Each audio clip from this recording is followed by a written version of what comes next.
Buenas tardes. Bien, buenas tardes a todos. Bueno, puse a grabar, pero ahorita que inicie, pues empezamos, ¿no? Listo. A ver, entonces, bueno, pues vas a continuar. Vas a continuar con la clase. Entonces, el día de ayer, pues nos quedamos en este ejemplo, ¿verdad? Sí, ¿no? Sí. Ok. Entonces, bueno, a ver, lo que hicimos el día de ayer, básicamente demostramos en general eh, que la imagen del intervalo cerrado desde 0 hasta infinito era era el propio intervalo desde 0 hasta infinito, ¿sí? Entonces, bueno, en este ejemplo lo que teníamos que probar es que la función es sobreyectiva, ¿sí? Entonces, en el caso en que n sea par, pues ya está la demostración, ¿sí? Entonces, si n es par,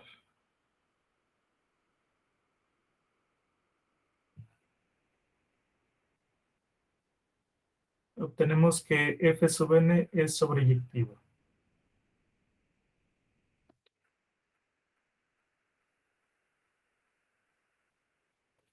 Entonces, bueno, nada más faltaría el caso donde n es impar. Pero la demostración de que n es impar, pues se puede seguir de esta igualdad.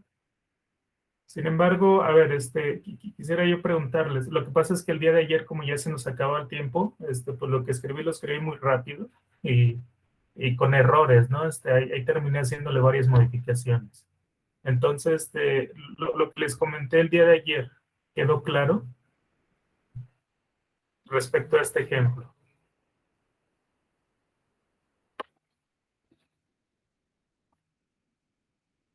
¿Sí o no? Sí, profe. ¿Los demás? Sí, profe. Sí. Bueno, entonces lo pregunto porque es esa misma idea que hicimos el día de ayer, pues es clave para resolver algunos de los ejercicios. Entonces, bueno, si les quedó claro, pues entonces voy a continuar, ¿sí? Bueno, lo decía porque para el caso donde n es impar, pues lo podemos hacer de dos maneras. O sea, la forma rápida, pues es demostrarlo como consecuencia de esto que ya probamos. Y una forma un poco más lenta, bueno, un poquitito más tardada, pues sería repetir lo que hicimos el día de ayer, pero ahora sí ya nada más para los impares. Entonces, bueno, si ustedes me dicen que está claro, pues entonces vamos por la forma cortita.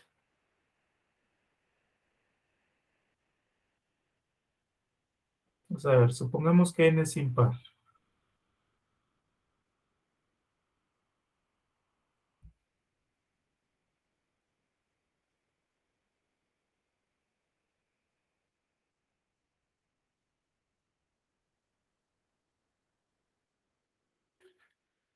Entonces, si n es impar,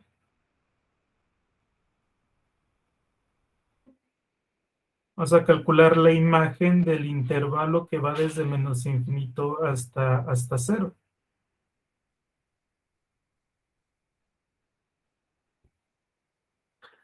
Por definición, esta imagen, ¿quién es?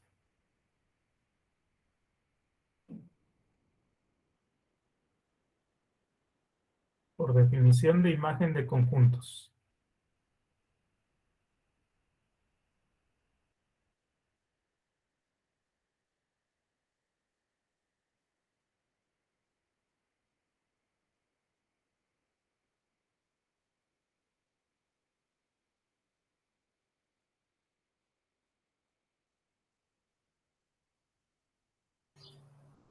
Los negativos y el 0. No, por definición de imagen. Entonces todos esos números elevados a la n. Y entonces serían los números, o sea, las imágenes de los X, tal que X está en el intervalo desde menos infinito hasta 0. Por definición de imagen, ¿sí? Pero a ver, aquí vamos a hacer como que un cambio de variable. Vamos a hacer un cambio de variable. O sea, lo podemos ver de la siguiente manera. O sea, por ejemplo, hagamos un cambio de variable y igual a menos x. Y igual a menos x. Y entonces, si hacemos este cambio de variable y igual a menos x, pues entonces x pertenece al intervalo cerrado desde menos infinito hasta 0, sí y solo si el y ¿dónde está? De 0 a infinito. De 0 a infinito. Entonces, o sea, le hacemos como un pequeño cambio de variable y entonces serían las imágenes de quiénes. De los Y. De los, no. No, no es de los Y. ¿La X quién es?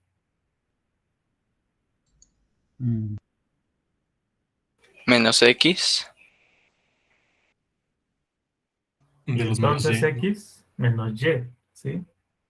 Tenemos un cambio de variable, cambiamos las X por las Y. Entonces X es igual a menos Y, así que son las imágenes de menos Y.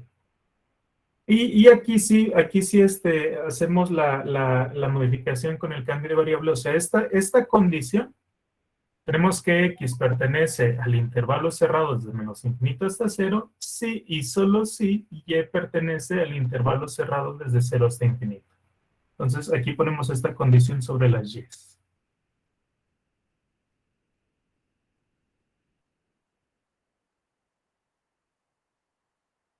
Entonces, haciendo como un cambio de variable, pues nos quedó eso de ahí. A ver, voy a continuar escribiendo aquí abajito. A ver, pero la función, o sea, la función es elevar a la potencia n. Así que la función evaluada en menos y, ¿quién es?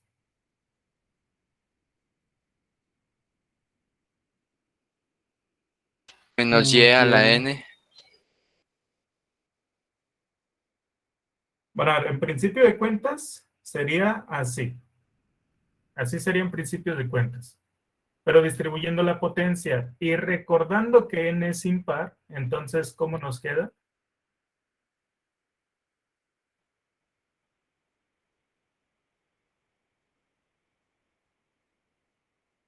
Distribuyendo potencia. Menos Y a la N.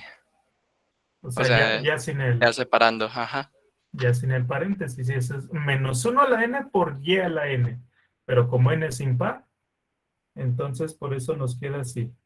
Menos y a la n. Donde el y pues está, donde el y pertenece a este intervalo. Ahora, bueno, ¿se acuerdan que en el capítulo 1 definimos lo que era, o sea, si tenemos un conjunto A, ¿se acuerdan que definimos lo que era el conjunto menos A? ¿Qué era el conjunto menos A?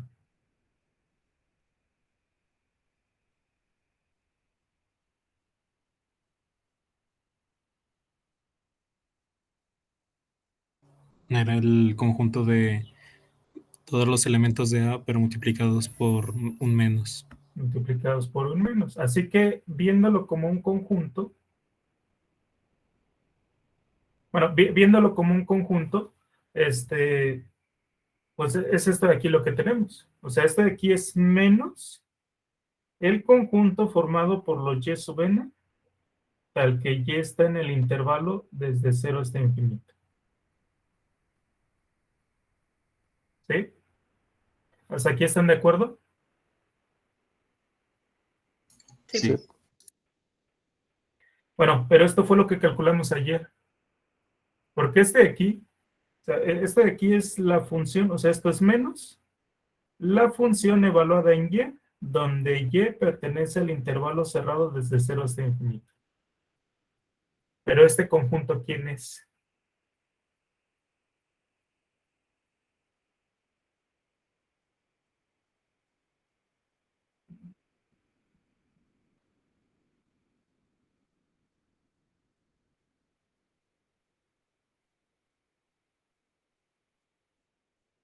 ¿Quién sería este conjunto?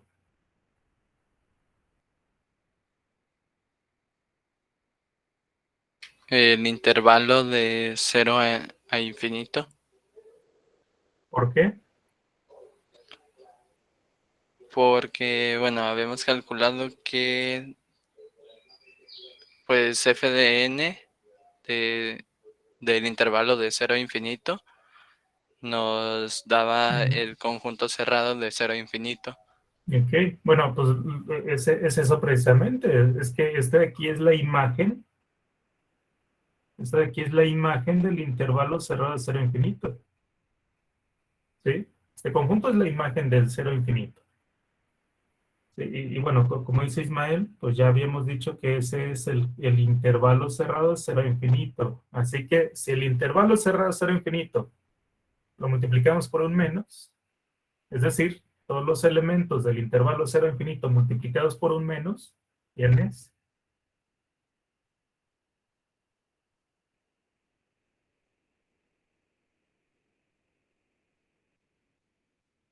De, De menos infinito a 0.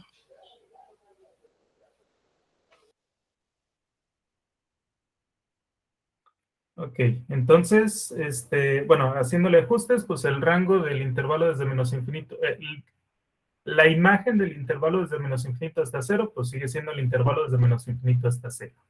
Y entonces, en consecuencia, ahora sí nos interesaba saber que la función es sobreyectiva, pues para eso necesitamos determinar su rango. Entonces, el rango de la función, es decir, pues es la función, o sea, es la imagen de todo el intervalo de los reales. ¿Sí? Dijimos que si n era impar, pues su dominio iban a ser todos los números reales. Entonces, si calculamos su rango, pues es calcular la imagen de todo el intervalo cerrado, de todo el intervalo desde menos infinito hasta infinito. Y este de aquí, pues lo separamos como unión. Es el intervalo desde menos infinito hasta 0, unión, el intervalo desde 0 hasta infinito. Pero en imágenes,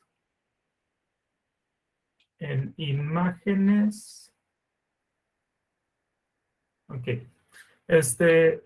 Bueno, recuerden que por ahí les había yo mencionado, o sea, las propiedades de preimágenes. Les había yo dicho que las preimágenes se comportaban excelente bajo uniones, intersecciones y diferencias, complementos. O sea que preimagen de unión, pues unión de preimágenes. Preimagen de intersección, intersección de preimágenes.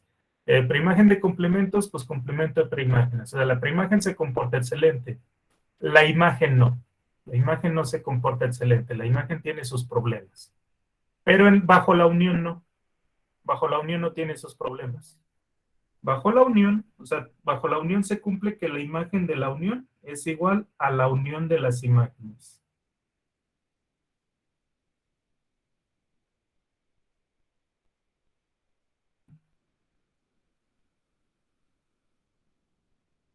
Bajo intersecciones sí hay problemas, bajo diferencias hay problemas, bajo complementos hay problemas, pero bajo uniones no. Bajo uniones no, la imagen de una unión es igual a la unión de las imágenes. Bueno, ¿y esta unión quién es?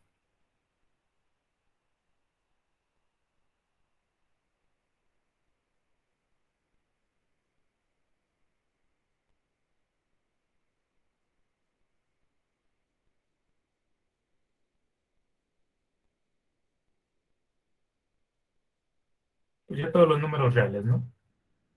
Sí, ya acabamos de probar que la imagen del intervalo desde menos infinito a 0 es el propio intervalo, y la imagen desde 0 hasta infinito, pues también es el mismo intervalo. Así que la unión de ellos dos, pues nos dan todos los reales. Y bueno, pues por lo tanto,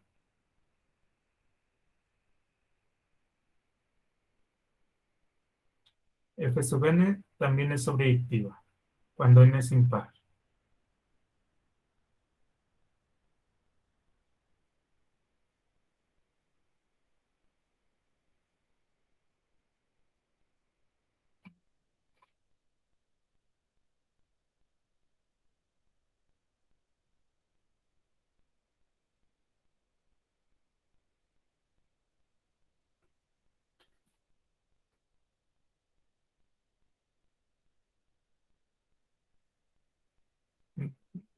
Bueno, ¿alguna pregunta del ejemplo? No.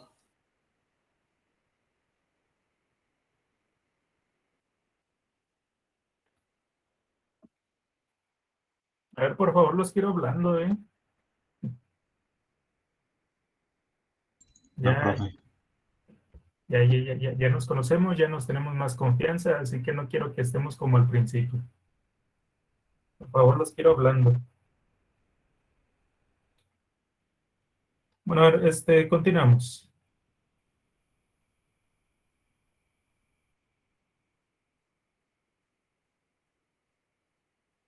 Bueno, a continuación tenemos un par de definiciones. Definición 165. Bueno, tenemos definiciones de funciones monótonas. A ver, inciso A. Inciso A, vamos a decir que una función es creciente. Bueno, monótona creciente o simplemente creciente. A mí por lo regular me gusta decirles nada más creciente, pero en muchos libros le llaman así, monótona creciente. Entonces, bueno, le podemos llamar de cualquiera de las dos maneras, pero yo por lo regular nada más le llamaré creciente. Entonces, diremos que una función es creciente si para todos los puntos del dominio siempre se cumple esta implicación. Si x es menor que y, entonces la imagen de x es menor o igual que la imagen de y. Y diremos que la función es decreciente si la desigualdad se invierte. O sea que si x es menor que y, pues entonces la imagen de x ahora es mayor o igual que la imagen de y. Pero esto se debe cumplir para todos los puntos en el dominio, ¿sí? Y luego tenemos las otras dos definiciones, donde tenemos desigualdades estrictas. Diremos que la función es estrictamente creciente si x menor que y implica que la imagen de x es estrictamente menor que la imagen de y. Y diremos que la función es estrictamente decreciente si para todos los puntos en el dominio se tiene que x menor que y implica que la imagen de x es estrictamente mayor que la imagen de y. ¿Sí? Y bueno, por último, inciso... Bueno, aquí no sé por qué volvió a salir otra vez inciso D, pero a ver, inciso E. Diremos que la función es monótona si satisface alguna de las cuatro definiciones anteriores. Y diremos que la función es estrictamente monótona si es estrictamente creciente o estrictamente decreciente. ¿Sí? Entonces, bueno, estas son las definiciones formales de monotonía. Pero visualmente, pues es lo que nosotros esperaríamos. Visualmente, la gráfica de una función creciente, pues es una... O sea, si en la gráfica avanzamos de izquierda a derecha, pues la gráfica de la función pues va o subiendo, o sea, va subiendo, o puede quedarse estancada en algunas partecitas. A ver, por ejemplo, si tenemos una función constante satisface esta propiedad. No. Sí. Sí. ¿Verdad? Porque permitimos la igualdad. Entonces, las funciones constantes se consideran funciones crecientes bajo esta definición. Pero esta otra de aquí, También. también, ¿sí? Entonces, las funciones constantes bajo esta definición se consideran tanto crecientes como decrecientes. Entonces, por eso les digo, visualmente la gráfica de una función creciente, pues su gráfica pues es una función que en pedazos va creciendo, en algunos pedazos se puede quedar estancada, o sea, se puede quedar como constante y luego sigue creciendo y luego constante y luego crece y luego constante, o simplemente creciendo, ¿sí? Así es la gráfica. Y la gráfica de una función decreciente, pues una función que va disminuyendo, o sea, avanzando de izquierda a derecha. Entonces la función pues va bajando, en algunos pedacitos se puede quedar constante, luego sigue bajando en pedazos constantes o simplemente en todo momento bajando, ¿sí? Para la definición de creciente o de decreciente. Y bueno, en la de estrictamente creciente y estrictamente decreciente, aquí sí ya no permitimos las constantes, ¿sí? Aquí sí en todo momento va hacia arriba o en todo momento va hacia abajo. Entonces, visualmente, pues es lo que esperaríamos. ¿Sí? Bueno, a ver, ejemplo 166. Otra vez volvemos con las funciones x a la n. Bueno, volvemos con las funciones x a la n. Pues la afirmación es que todas son crecientes. ¿Sí? Bueno, aquí podría yo hacer la demostración. Tendríamos que hacer una demostración por inducción matemática. Sin embargo, o sea, vamos a ahorrarnos un poco de tiempo. Vamos a saltar a los siguientes resultados, ¿no? O sea, habría que hacer la demostración por inducción matemática, pero a ver, es verdad, las funciones x a la n son estrictamente crecientes. Recordando su dominio, porque por ejemplo, si tuviéramos la función x cuadrada trabajando su dominio en todos los reales, allí es estrictamente creciente en todos los reales. No. No, ¿verdad? O sea, si trabajamos en todos los reales, pues sería por casos, para la función x cuadrada. Para el intervalo desde menos infinito hasta cero, ¿cómo sería la función x cuadrada? Decreciente. Estrictamente creciente. Y bueno, pero en este caso dijimos que cuando n sea par, solamente vamos a trabajar del intervalo desde cero hasta infinito. Entonces, en ese intervalo, cuando n es par, pues sí se cumple, ¿no? Sí es estrictamente creciente. ¿Sí, verdad? Sí. Y en el caso en que n sea impar,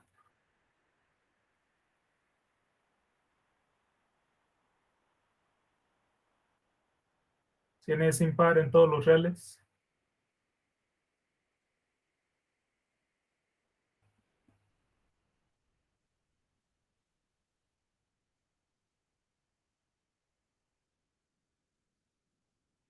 Es estrictamente creciente.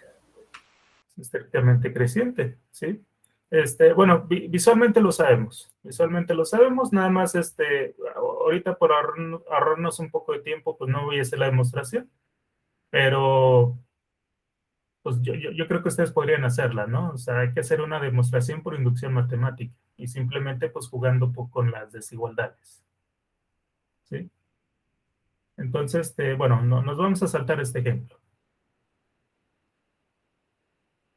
Siguiente resultado. Proposición 167. Consideremos una función continua donde su dominio es un intervalo. Entonces, la afirmación es que la función es inyectiva, sí, y solo si la función es estrictamente monótona. Bueno, a ver, vamos a hacer esta demostración.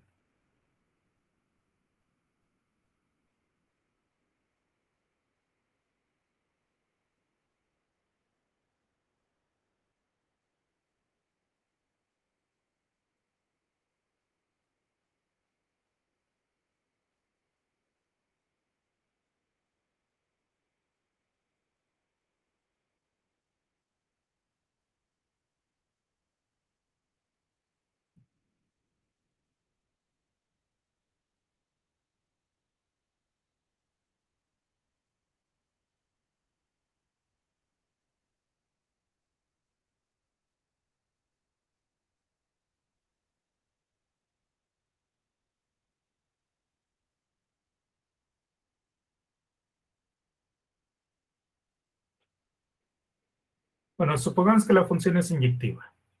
Bueno, es un solo, sí, solo sí, así que empecemos con la demostración de ella. Supongamos que la función es inyectiva. Entonces, bueno, tendremos que demostrar que la función es estrictamente monótona. Acabamos de ver la definición. ¿Qué se debe cumplir para que sea estrictamente monótona? Que sea estrictamente creciente o decreciente. ¿Y qué se tendría que cumplir para que sea estrictamente creciente?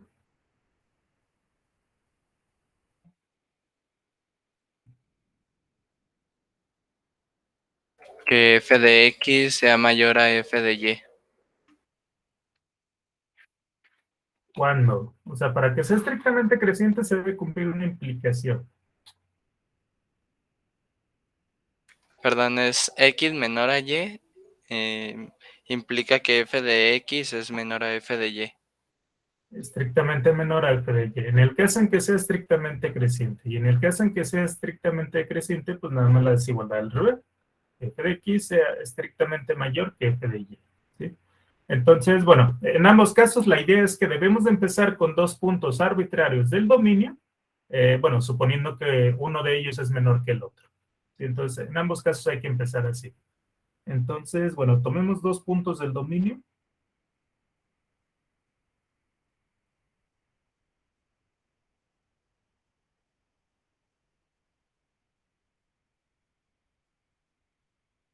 Y bueno, supongamos que x es menor que y. Entonces, debemos de terminar demostrando... No, espérense, No, la demostración la vamos a terminar haciendo como por reducción al absurdo. Entonces, antes de eso, o sea, no vamos a proceder directamente porque o sea, vamos a hacer como que unos casos auxiliares. Entonces, no nos tomamos solamente dos, nos tomamos tres. Tomemos tres puntos pertenecientes al dominio. Y supongamos que x es menor que y que y es menor que z. Así, vamos a empezar con 3. Y entonces, bueno, si queremos terminar demostrando que la función va a ser estrictamente monótona, pues entonces aquí debemos de probar que se cumplen, o sea, que f de x es menor que f de y a su vez es menor que f de z, o viceversa, que f de z es menor que f de y eso es menor que f de x. ¿Sí? Entonces, a ver, en primer lugar vamos a utilizar la inyectividad. Primera pregunta, ¿f de x puede ser igual a f de z?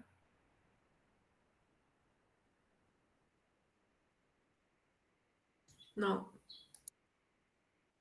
¿Por qué no? porque si no, no sería función, ¿no? F. No, ese no sería el problema. Dice Allison, porque es inyectiva. ¿Sí?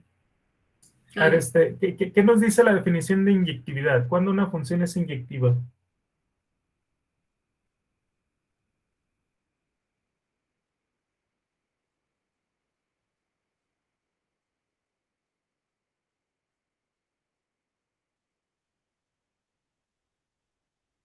¿Qué dice la definición de inyectividad? Cuando a cada elemento del dominio le corresponde un único elemento del rango. Un único elemento del rango. Bueno, pero siendo más exactos, si tenemos dos elementos distintos del dominio, entonces sus imágenes son distintas. ¿Sí? Entonces, bueno, puesto que F es inyectiva,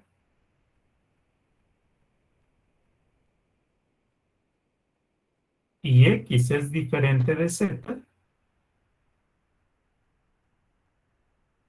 entonces, pues no pueden ser iguales, sus imágenes no pueden ser iguales. Entonces, o f de x es más pequeño que f de z, o f de z es más pequeño que f de x. Entonces, bueno, no son iguales, así que se cumple alguna de estas dos desigualdades. Entonces, bueno, vas a trabajar con la primera desigualdad, trabajar con la segunda, pues será algo análogo. ¿Sí? Entonces, bueno, consideremos el primer caso.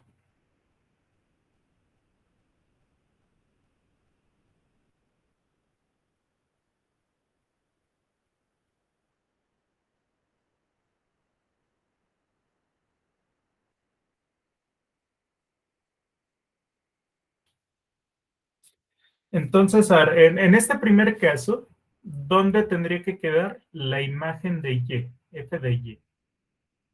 Recuerden que queremos demostrar que la función es estrictamente monótona, así que el f de y, ¿dónde debería de quedar? En medio de f de x y f de z. En medio de f de x y f de z. Entonces, bueno, vamos a demostrar eso por contradicción. A ver, supongamos que el f de y no está ahí en medio. A ver, pues primero supongamos que el f de y es más pequeño que f de x.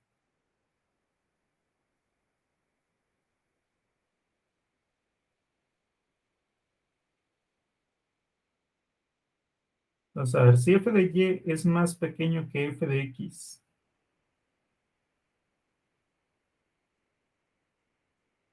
entonces,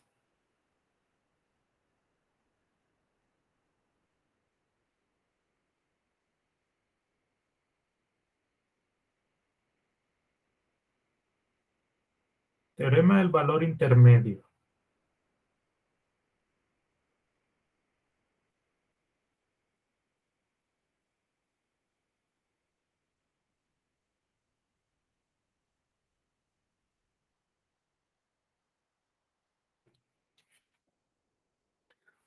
Podemos aplicar el teorema del valor intermedio. ¿Quién sería nuestro alfa?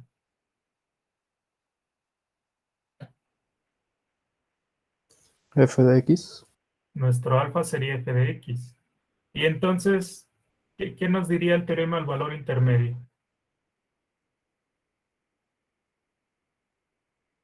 Existe un P que pertenece en el intervalo de X a Z. ¿De x a z? De y a z. De y a z. Sí, a ver, estos son nuestros extremos. Aquí tenemos f de y f de z. O sea, aquí vamos a estar trabajando en el intervalo desde y hasta z. ¿Sí? Entonces es aplicar el teorema del valor intermedio, trabajando desde y hasta z. Y entonces, pues sí, existe un punto entre y y z.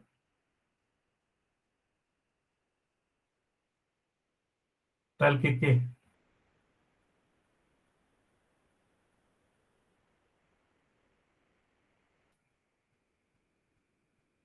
Tal que f de p sería ¿quién? f f de de x. x. F de x. F de x es nuestro alfa. Bueno, ¿y eso se puede? Solamente si p es igual a x. ¿Y lo es? Recuerden estas desigualdades. X es menor que y es menor que z. No, no Y se puede. el p está entre y y z. ¿Sí? Entonces, bueno, haciendo esta afirmación, ¿qué estaríamos contradiciendo?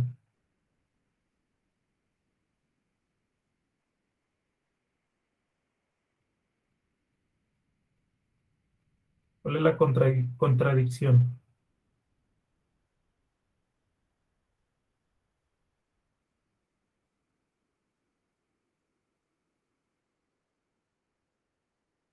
¿Cuál Que es? f de y no es menor a f de x. No, no, no. O sea, esa va a ser la conclusión. Pero ¿dónde está la contradicción? De que f no es inyectiva. La inyectividad, ¿sí? Como esto contradice la inyectividad de f,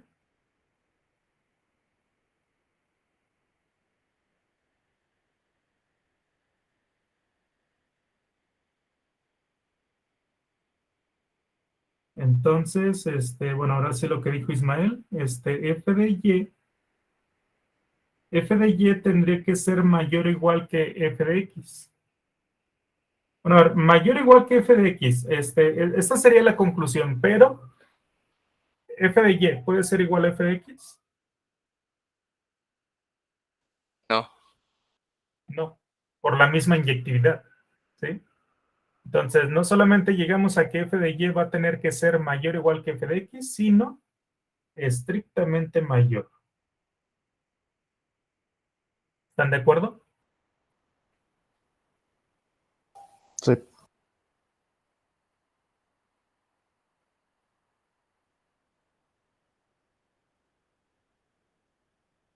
Ok, esto es si f de y es más pequeño que f de x.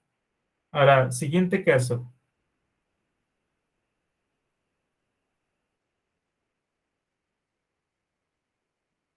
¿Qué pasa si f de y es más grande que f de z.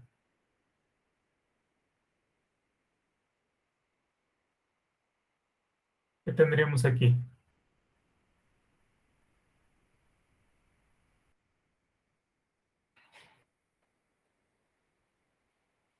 Pues utilizaríamos el teorema del valor intermedio, pero ahora para f de z.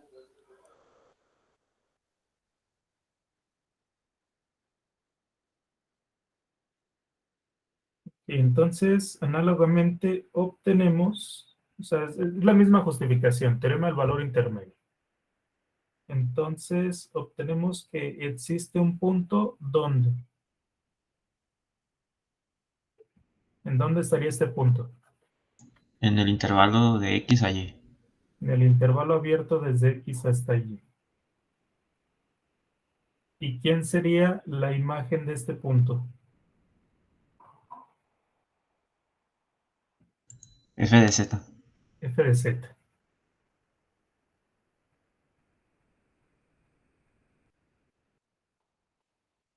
Y bueno, otra vez por inyectividad. A ver, el punto P, recuerden ustedes, el punto P está entre X y Y. Pero recuerden que el punto Z, pues es más grande que Y. Así que, pues P no es igual a Y. Y como P no es igual a Y, pues entonces esto no es posible por la inyectividad. Entonces, obtenemos nuestra contradicción. Y entonces, ¿a qué afirmación llegamos ahora?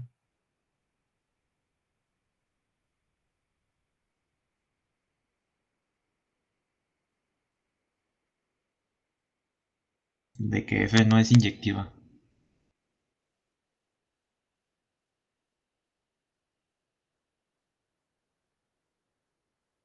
Sí, contradice la inyectividad, pero ahora ¿a qué conclusión llegamos? Una vez que ya tenemos la contradicción, ¿qué es lo que podemos afirmar?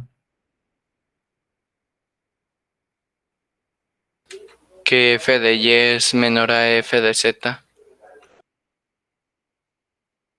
Sí, f de y menor a f de z.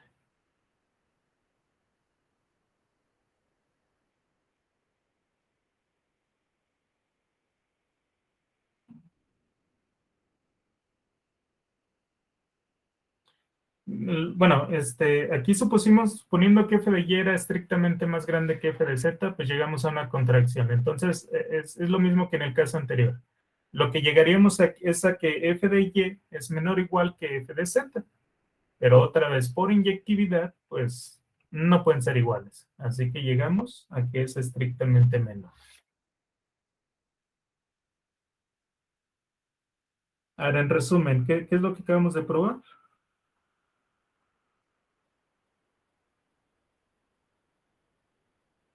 Que F de Y está entre F de X y F de Z. Ujú. Suponiendo que, o sea, las desigualdades anteriores era que si X es menor que Y es menor que Z, entonces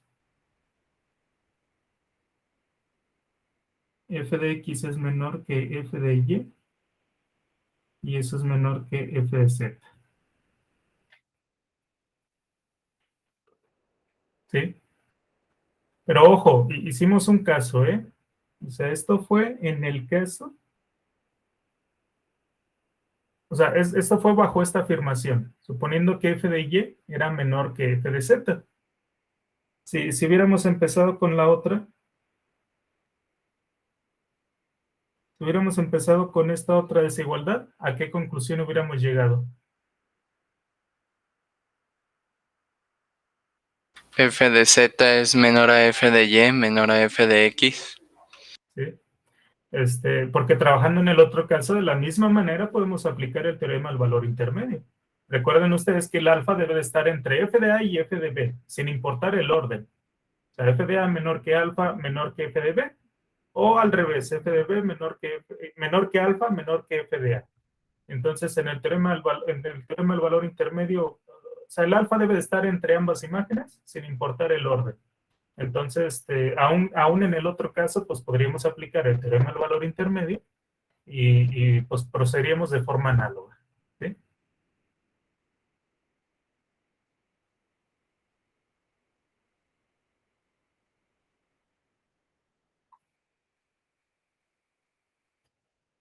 Bueno, aquí voy a poner también de una vez el otro caso. Sí, el otro caso, pues dijimos que se procede análoga. Así que a ver, lo que obtenemos es que si X es menor que Y Y es menor que Z, entonces f de X es menor que f de Y menor que f de Z, o, o f de Z va a ser menor que f de Y menor que f de X. Procediendo análogamente con el otro caso. ¿Sí? ¿Hasta aquí están de acuerdo? Sí. Sí. Ok, bueno, todavía no vamos a proceder a demostrar lo que queremos. Todavía vamos a hacer otro caso anterior. Un caso anterior antes ahora sí de poder concluir. Esto pues lo hicimos con 3 puntos. Así que ahora procedamos con 4 puntos.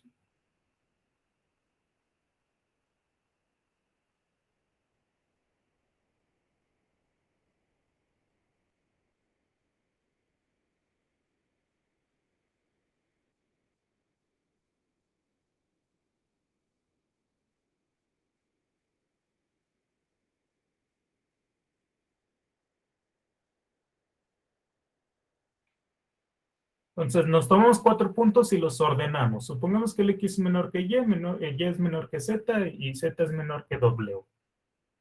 Entonces, bueno, lo que hicimos previamente fue con 3 puntos. Así que apliquémoslo primero a X, Y, Z y luego apliquémoslo a Y, Z, W. Bien, entonces, por el caso anterior,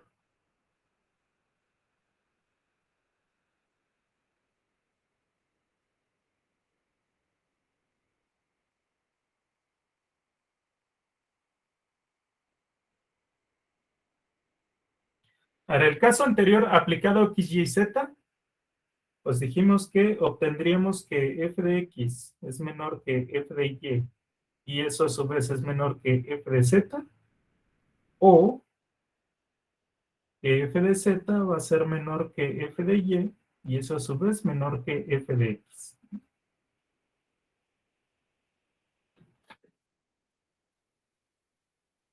El caso anterior fue aplicado a 3 puntos, así que aplicado el X, Y, Z obtenemos estas afirmaciones.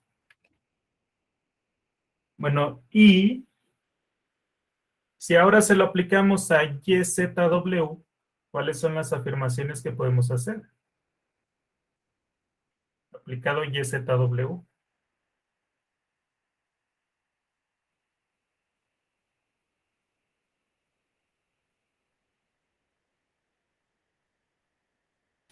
Que f de y es menor a f de z y eso es menor a f de w, o que f de w es menor a f de z y eso menor a f de y.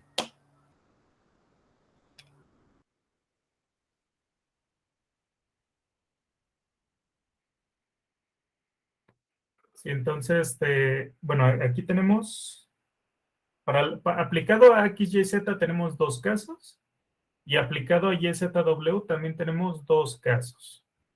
Entonces, bueno, en general, pues tendríamos que hacer combinaciones de estos casos, pero no todas las combinaciones son posibles. A ver, por ejemplo, podemos combinar este primer caso con este segundo caso. ¿Se pueden combinar? No, ¿Por qué no?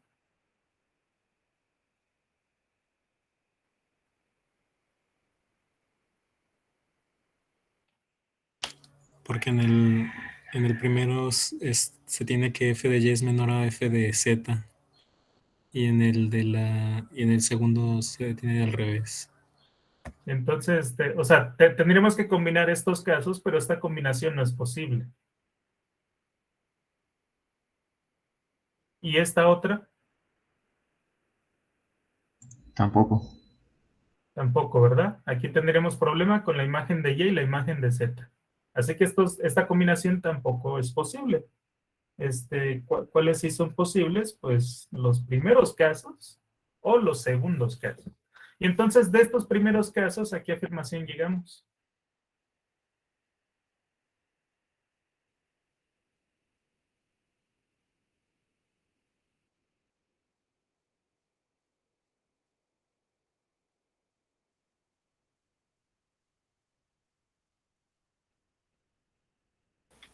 Que f de x es menor a f de y, menor a f de z y menor a f de w.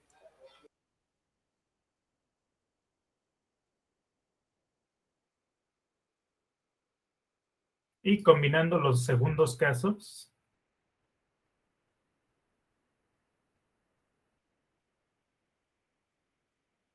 F de w menor a f de z, menor a f de y, menor a f de x.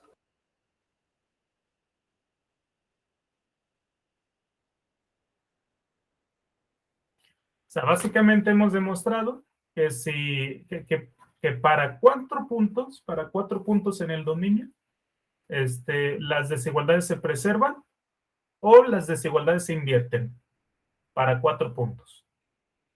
Bueno, ahora sí ya podemos concluir. ¿Qué era lo que teníamos que demostrar?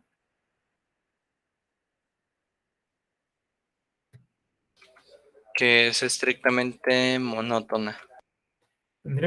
Queremos demostrar que es estrictamente monótona. A ver, bueno, vamos a concluir una pequeña conclusión por contradicción. A ver, si F no fuera estrictamente monótona,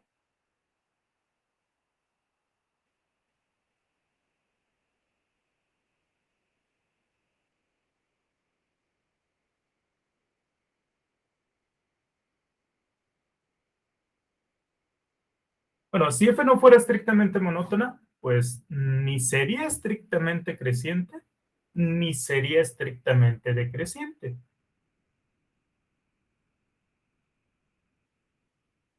A ver, de acuerdo a la definición, bueno, esta es la definición de estrictamente creciente. Cuando una función es estrictamente creciente. Así que cuando una función no es estrictamente creciente.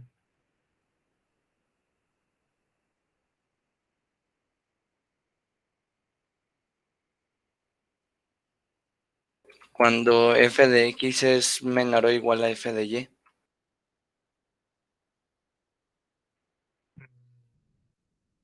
¿No era igual?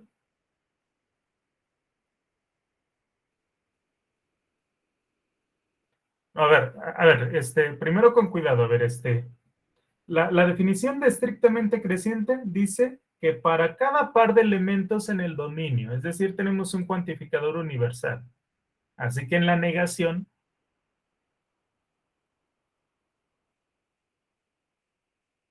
en su negación, Existe.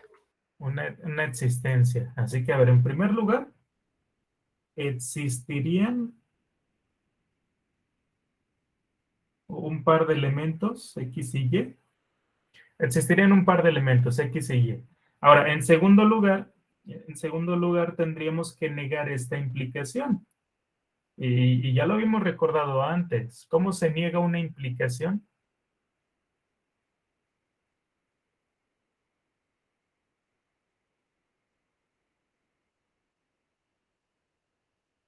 Se queda la premisa igual, agregamos un i y negamos la conclusión. Bueno, la hipótesis. La hipótesis la afirmamos. Ajá. Y usa una conjunción, una y negamos la conclusión. La conclusión aquí es que f de x es menor que f de y. Así que, ¿cómo es su negación? Mayor o igual. Mayor o igual que f de x mayor o igual que f de y. ¿Sí? Bueno, pero no solamente vamos a negar que es estrictamente creciente, sino también vamos a negar que es estrictamente decreciente, ¿sí? Así que tomamos 2 puntos para negar que es estrictamente creciente y tomamos otros 2 para negar que es estrictamente decreciente, ¿sí? Entonces, a ver, existirían 4 puntos X, Y, Z, W pertenecientes al dominio, tales que, bueno, para negar que es estrictamente creciente, tales que X es menor que y ¿cómo dijimos que se iba a comparar f de x con f de y? Mayor o igual. Mayor o igual. Esto es para negar que es estrictamente creciente. Y para negar que es estrictamente creciente, suponemos que Z es menor que W. Y para negar que es estrictamente creciente, ¿cómo se compararía f de Z con f de W? Menor o igual. Menor o igual, sí. Ok, entonces, de esta manera estaríamos negando que que es estrictamente decreciente y que también es estrictamente creciente. ¿Sí quedó claro esto? Sí. Sí. Ok. Sí. Bueno, a ver, entonces,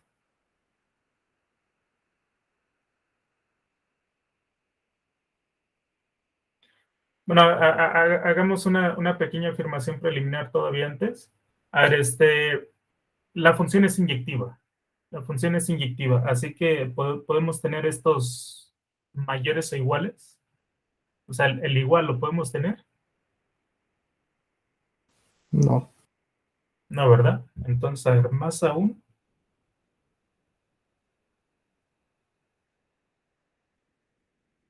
como f es inyectiva,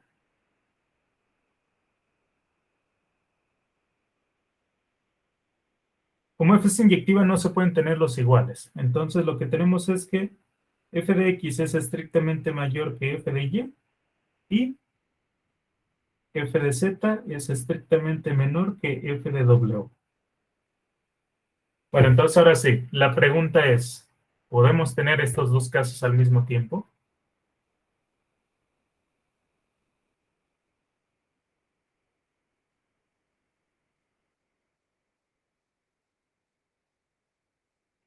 No. Habíamos demostrado previamente que para cuatro puntos arbitrarios, la función o preserva el orden o lo invierte totalmente, ¿sí? Bueno, aquí tenemos que el x es menor que y, ¿no? O sea, a ver, el x puede estar por aquí, el y puede estar por aquí. Y además tenemos que el z es menor que el w. No, nomás que no sabemos por dónde pueden estar. O sea, no sé, por ejemplo, el Z podría estar aquí y el W podría estar aquí, por ejemplo. Bueno, si este fuera el caso, o sea, se pueden dar estos, o sea, por lo que probamos previamente, ¿cómo se tendrían que comportar las imágenes de estos cuatro puntos?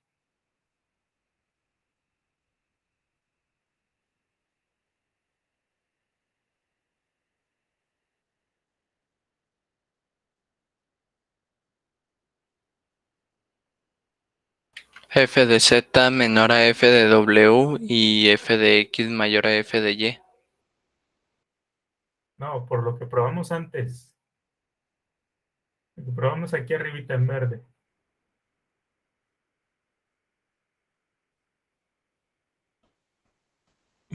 Que tendría que ser todo eh, creciente o decreciente.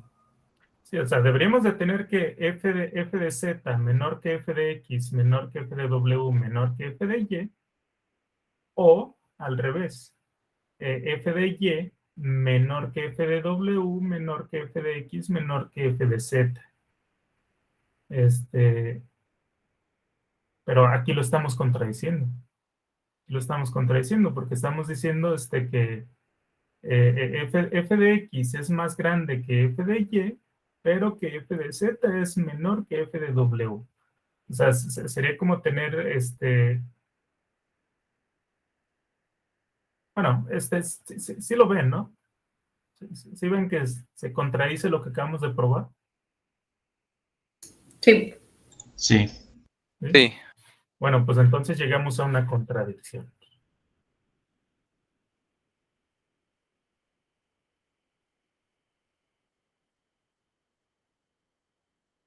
Entonces, a ver, como esto contradice lo demostrado previamente,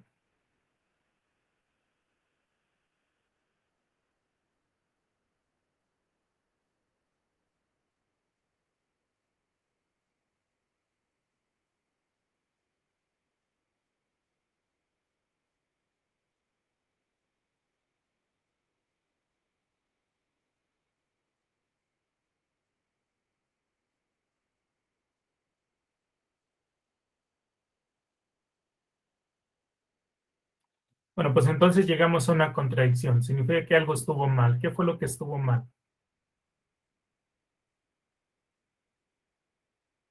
Suponer que F no fuera estrictamente monótona. Ujú. Y entonces, por reducción al absurdo, pues debe de serlo. Debe de ser estrictamente monótono. Entonces concluimos que F es estrictamente monótono.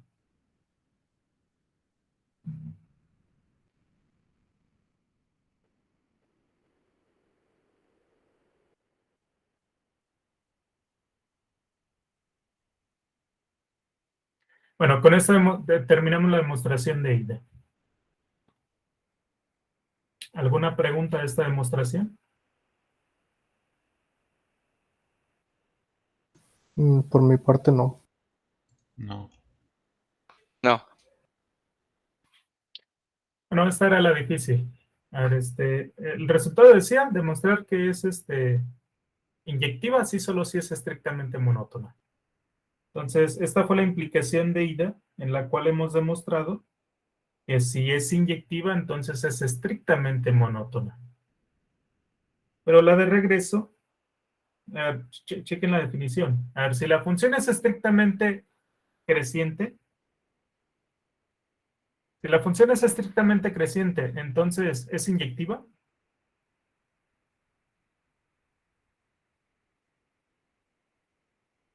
sí, Si tenemos dos elementos diferentes en el dominio, entonces, ¿cómo son sus imágenes?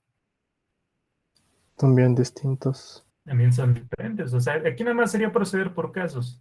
O sea, nos tomamos dos elementos en el dominio, digamos X y Y, que sean diferentes, que X sea diferente de Y. Entonces, bueno, entonces hay dos casos. Que el X sea menor que Y. Si el X es menor que Y, pues entonces f de X es menor que f de Y. Y por lo tanto, f de X es diferente de f de Y. Bueno, y en el caso en que Y sea menor que X, ¿qué tendríamos?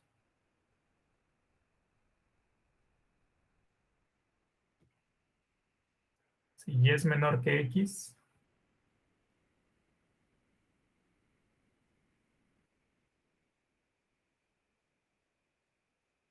Bueno, dice Allison, son diferentes, ¿no?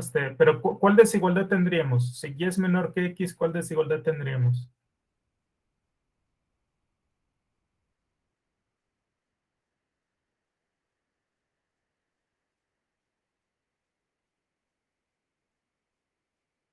F de Y menor que f de X. ¿Sí? Bueno, entonces, para esta otra implicación, pues no hay que más que checar las definiciones. Entonces, la desigualdad de regreso es consecuencia de las definiciones.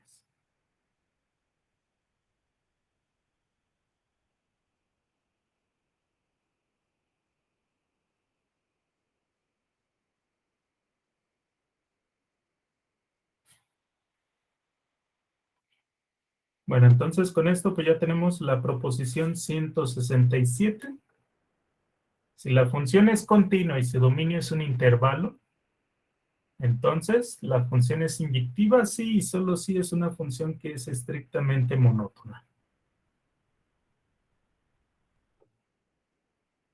Bien, a ver, bueno, tenemos un corolario de este resultado, corolario 168, el cual nos dice que si f es continua e inyectiva, bueno, a ver, preparaciones, tenemos una función cuyo dominio es un intervalo. Y a su rango vamos a llamarle j. Le llamamos j a su rango. Entonces, a ver, la afirmación es que si f es continua e inyectiva, pues entonces su rango también es un intervalo. Pero no solamente eso, sino que la imagen, la imagen del interior del dominio, del interior del intervalo i, es igual al interior de su rango. Es igual al interior del intervalo, el cual, al interior de su rango, el cual ya sabemos que es un intervalo. ¿Sí? Bueno, la primera parte ya la sabemos. ¿Dónde tenemos que J es un intervalo?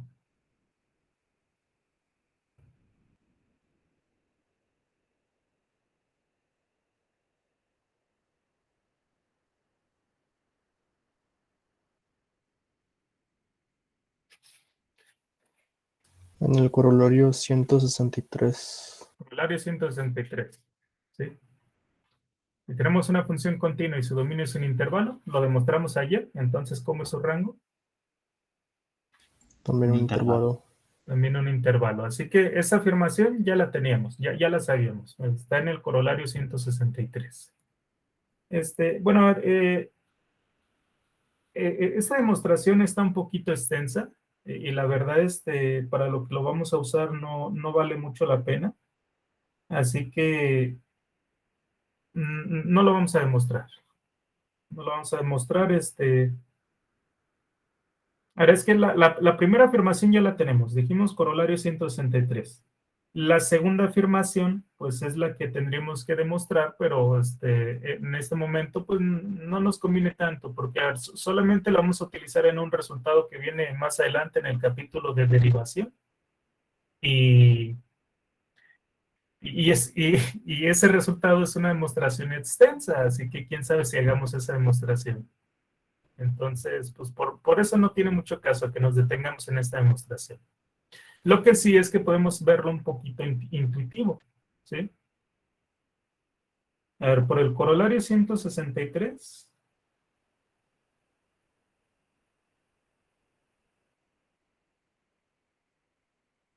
el rango es un intervalo.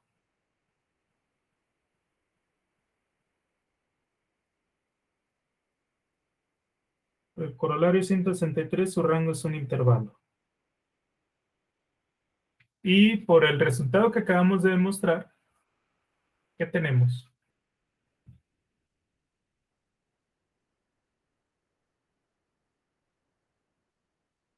Tenemos por la proposición anterior.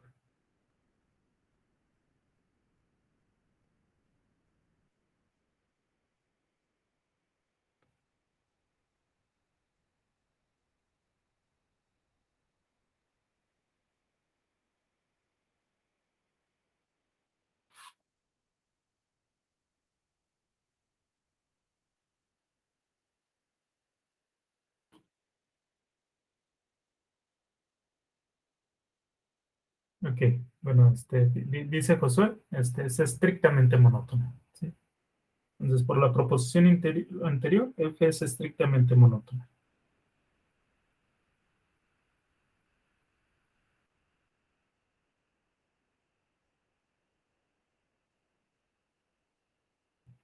Bueno, entonces, lo que faltaría demostrar, pues, sería demostrar que la imagen del interior del dominio, pues, es igual al interior es igual al interior del rango, ¿sí?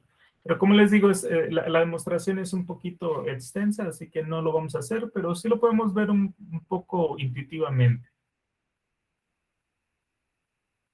A ver, por ejemplo,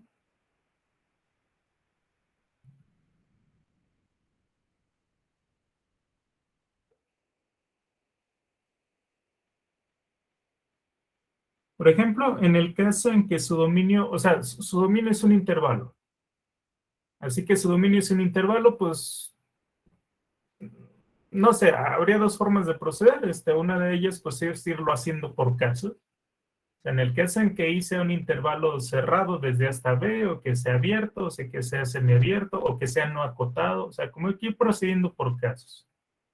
Pero, bueno, a ver, por ejemplo, en el caso en que el dominio sea un intervalo cerrado, o sea, por ejemplo,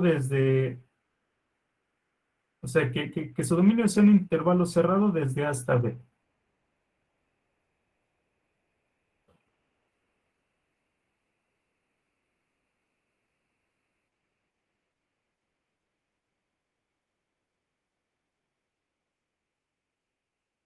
Entonces,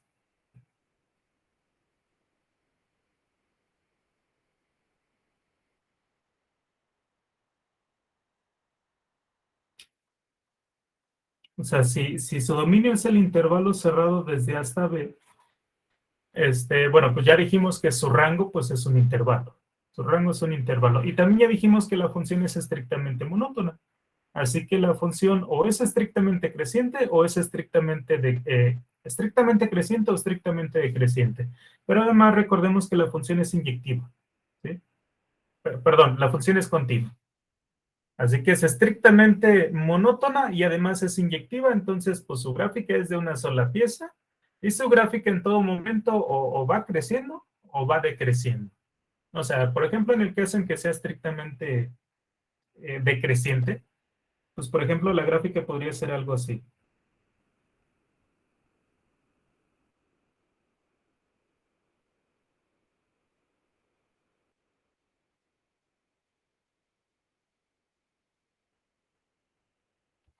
Su gráfica podría ser algo así.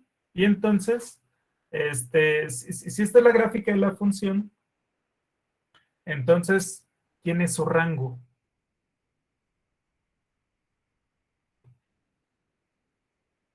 ¿Quién sería su rango?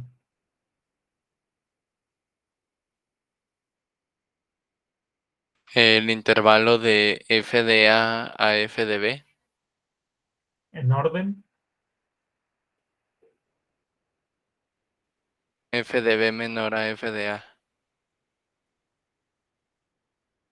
Y ahora aquí tendríamos f de b.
Bueno, ¿me pueden escuchar?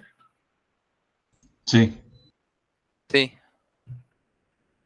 Hubo un apagón de luz en mi casa, así que me sacó. A ver, dejen, vuelvo a conectar la pantalla.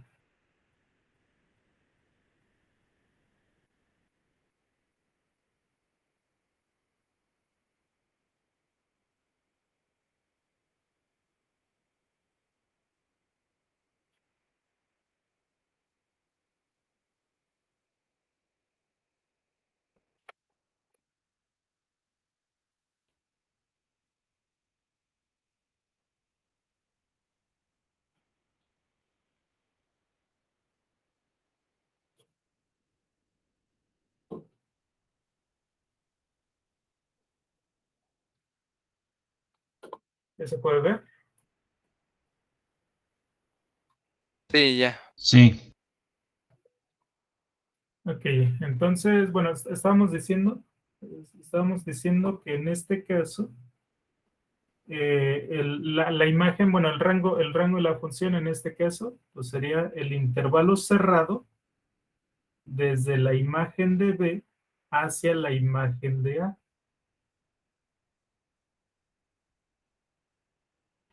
¿Sí están de acuerdo con esta afirmación?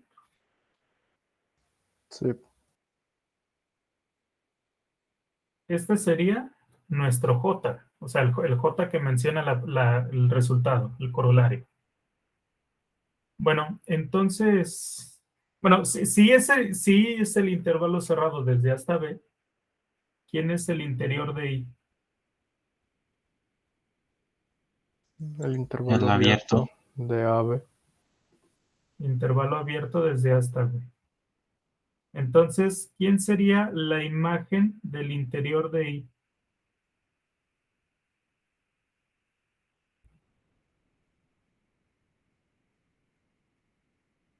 El abierto de F de B a F de A.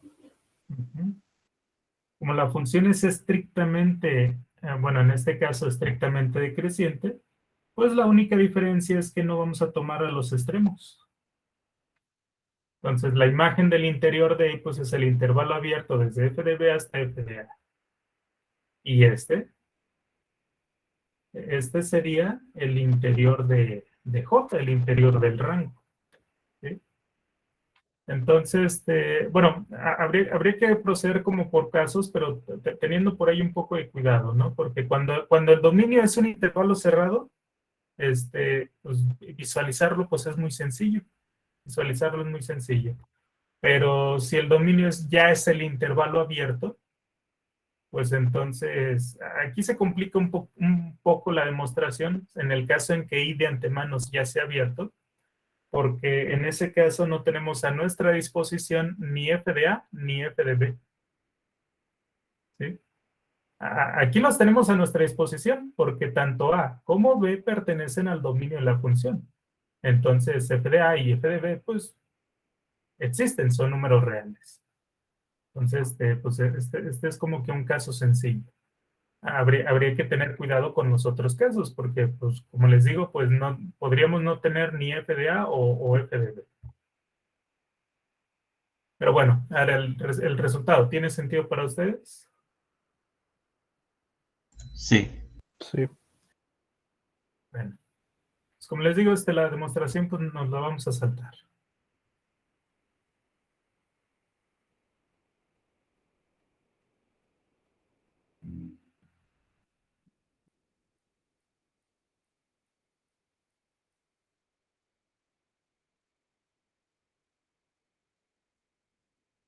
Bueno, el siguiente resultado, teorema 169. Teorema 169 nos dice que si I es un intervalo. Bueno, mismas hipótesis. Tenemos una función cuyo dominio es un intervalo. Y entonces este teorema nos dice que si la función es monótona y su rango es un intervalo,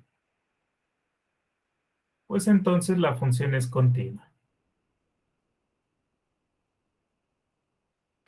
¿Sí?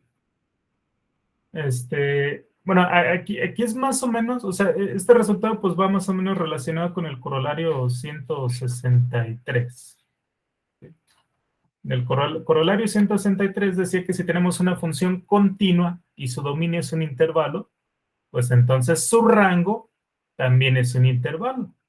Así que aquí, pues tenemos más o menos como que el regreso. Si su rango es un intervalo, entonces la función es continua.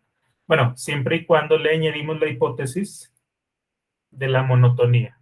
O sea, en otras palabras, si juntamos el corolario 163 y el teorema 169, entonces lo que tendríamos es que si tenemos una función monótona cuyo dominio es un intervalo, tenemos una monótona cuyo dominio es un intervalo, lo que tendríamos es que la función es continua, sí, y solo si su rango es un intervalo.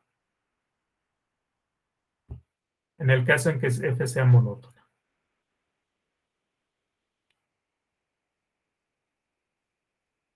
Bueno, la demostración de este resultado es un poco extensa. Esta sí la vamos a hacer. Sí la vamos a hacer. Nada más que yo creo que ahorita ya no nos alcanza el tiempo. Y no nos conviene quedarnos a media demostración si nos vamos a ver hasta de aquí 2 semanas para terminar la demostración. Entonces, este resultado sí lo vamos a demostrar, pero ya lo demostraremos regresando de vacaciones. ¿Sí? Entonces, ahorita me voy a saltar a lo siguiente. Entonces, ahí, por ahí pónganle una etiquetita, este teorema queda pendiente.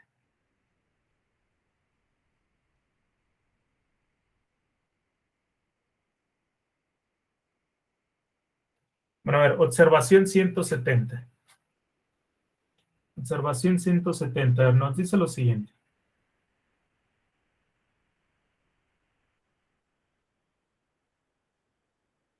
Observación 170, a ver, consideremos una función, bueno, aquí no le pedimos que el dominio sea un intervalo, una función donde, pues cualquier función. Lo que sí le pedimos es que sea inyectiva. ¿Sí? Entonces, si f es una función inyectiva, entonces se cumplen las siguientes propiedades. Propiedad 1, La función es biyectiva. Esta función es biyectiva. ¿Sí? ¿Están de acuerdo con esa afirmación? ¿Esta función es biyectiva?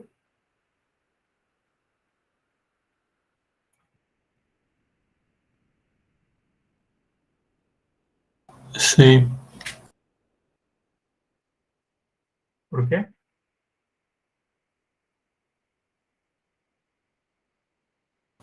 porque va del dominio a su rango Va a y su como, rango. ajá, y como ya es inyectiva, pues podemos como mapear cada imagen a su preimagen y queda la sobreyectividad. No, pues, con lo primero que dijiste, o sea, es que va a su rango. ¿Sí? Bueno, por hipótesis es inyectiva, no necesariamente es sobreyectiva, pero si restringimos el codominio, ya no vamos a trabajar en todo el codominio los reales, sino que restringimos su codominio y ya nada más lo restringimos a su rango, pues cualquier función que va desde el dominio hacia su propio rango, pues siempre va a ser sobreyectiva. Y como además era inyectiva, pues entonces este aquí es biyectivo. ¿Sí? Y bueno, como aprendieron desde primero, pues si tenemos una función biyectiva, pues automáticamente existe la función inversa. Existe la función inversa, pero no desde todos los reales, ¿eh? Nada más desde el rango hasta el dominio. Existe la función inversa que va desde el rango de la función hacia el conjunto A. ¿Están de acuerdo con el inciso 1? Sí. Sí. Ok, bueno, a ver, entonces inciso 2 e inciso 3 pues nos habla de la función inversa, pero ojo, con este dominio, o sea, el dominio de la inversa va a ser el rango de la función e. Entonces, bueno, a ver, inciso 2, ¿nos dice que la función es estrictamente creciente? Sí, y solo si la función inversa también lo es. A ver, vamos a checar esta observación.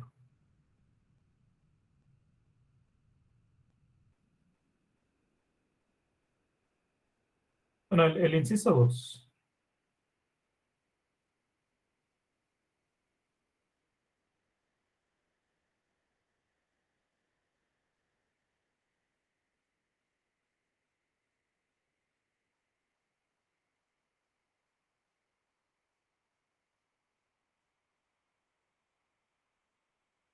Ahora, en el inciso 2, a ver, implicación de ida.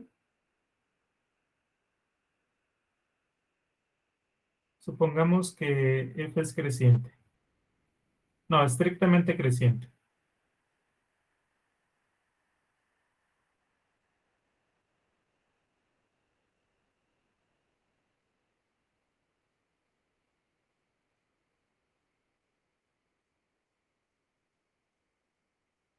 Y bueno, ¿qué queremos demostrar? Nosotros queremos demostrar que la inversa también es estrictamente creciente. Entonces, para que la inversa sea estrictamente creciente, pues hay que tomarnos dos elementos del dominio de la inversa y demostrar que la inversa preserva la desigualdad. O sea que si x es menor que y, entonces la inversa de x es estrictamente menor que la inversa de y. ¿Sí? Entonces, a ver, tomemos dos elementos en el dominio de la inversa. ¿Quién es el dominio de f inversa? FDA. Entonces, tomamos dos elementos en el dominio de la inversa y supongamos que x es menor que y.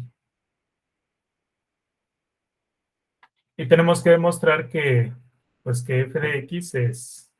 No, a ver, ¿qué queremos probar?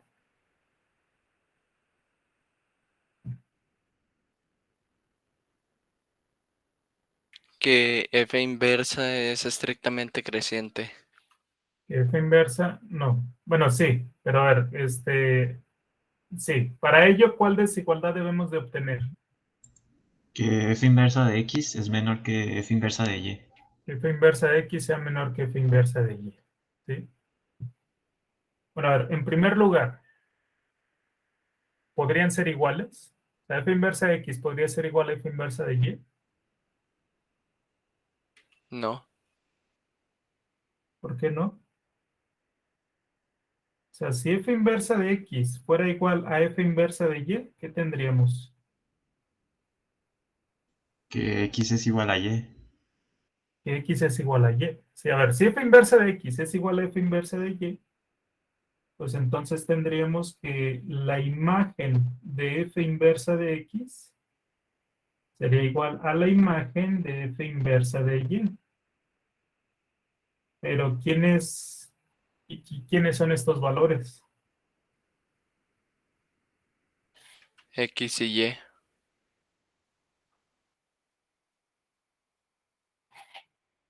Lo cual no es verdad, ¿sí?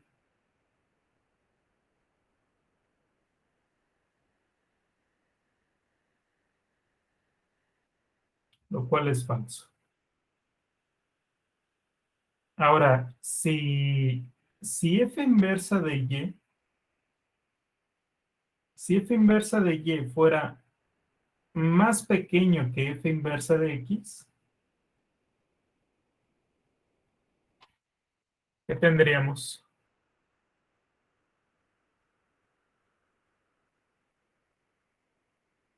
Recuerden la hipótesis, como f es estrictamente creciente,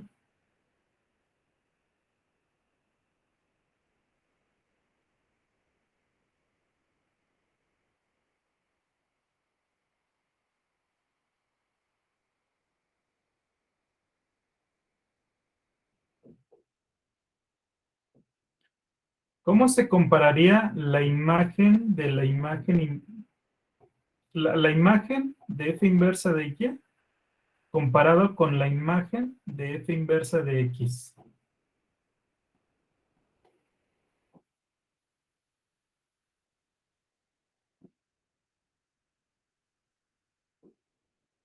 F es estrictamente creciente. Menor que. O sea, menor F de F inversa de Y con F.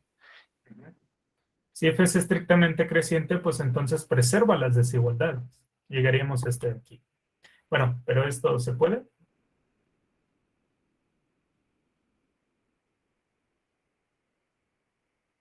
No.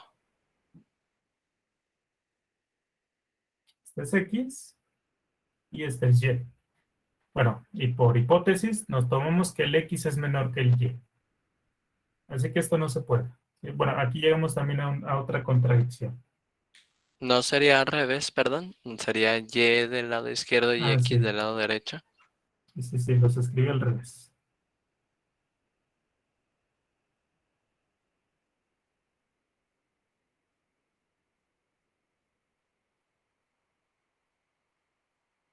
Bueno, entonces llegamos a dos contradicciones. O sea, las imágenes ni pueden ser iguales y f inversa de y tampoco puede ser menor que f inversa de x. Bueno, entonces, ¿a qué conclusión llegamos?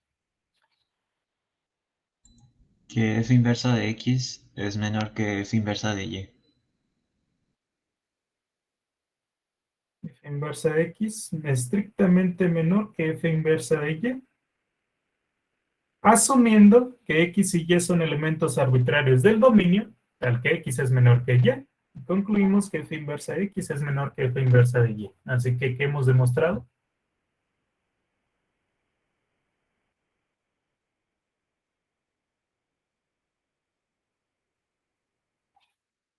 ¿Qué hemos Que f demostrado? inversa es estrictamente creciente. Es estrictamente creciente.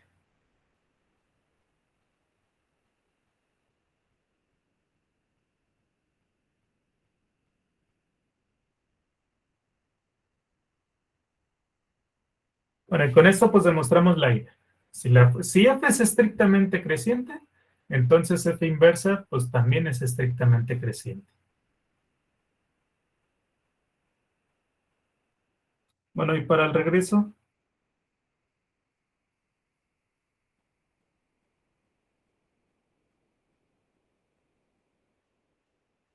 ¿qué pasa si f es estrictamente creciente?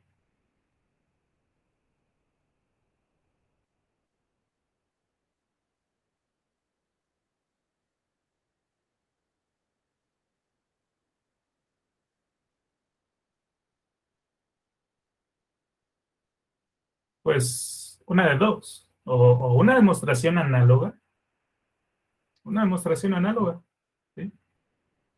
O mejor aún, pues es consecuencia de lo que ya hemos probado. A ver, si f es estrictamente creciente, por el caso anterior, o por la implicación anterior, bueno, por el caso anterior. ¿Qué es lo que acabamos de probar en la implicación de ida?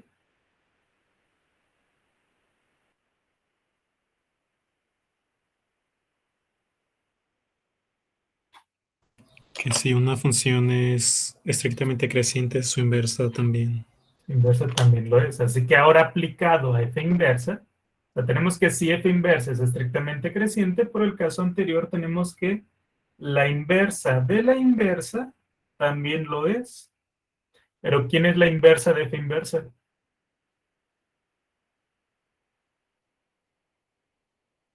La identidad.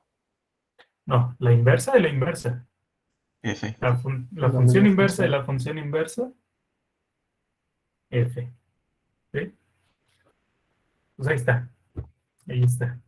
Entonces, o sea, es una demostración análoga o, mejor aún, es consecuencia de lo que ya hemos probado.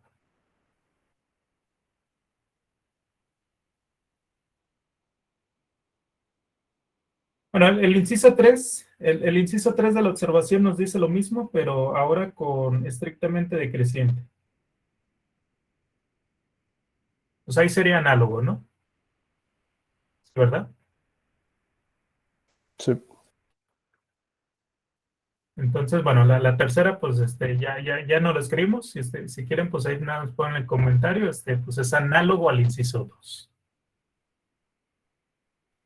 Bueno, a ver, juntando incisos 2 e incisos 3, juntando inciso 2 e inciso 3, vamos a tener que f es estrictamente monótona, sí y solo sí.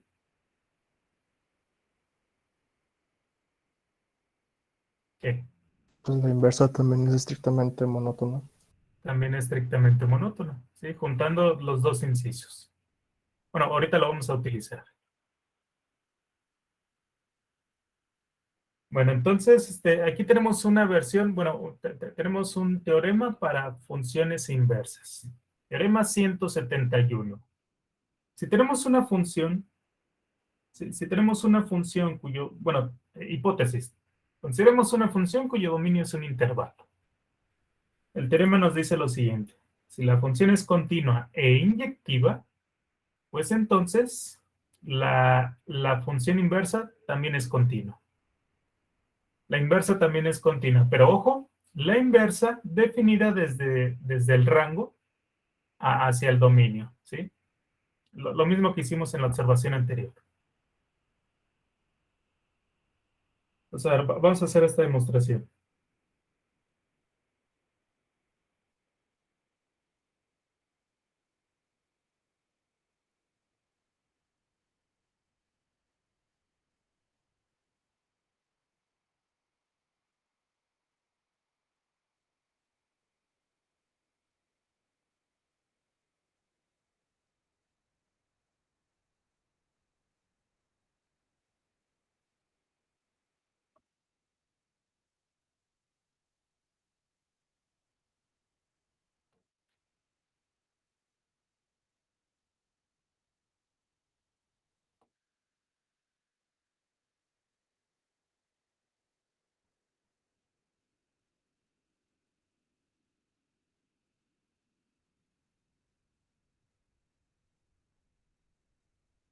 Bueno, a ver, supongamos que f es continua inyectiva.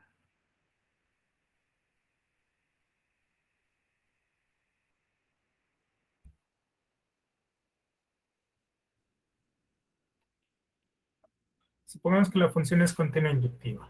Entonces, corolario.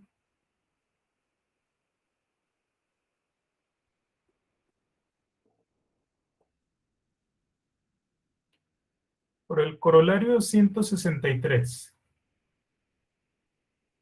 Si la función es continua y su dominio es un intervalo, ¿qué tenemos?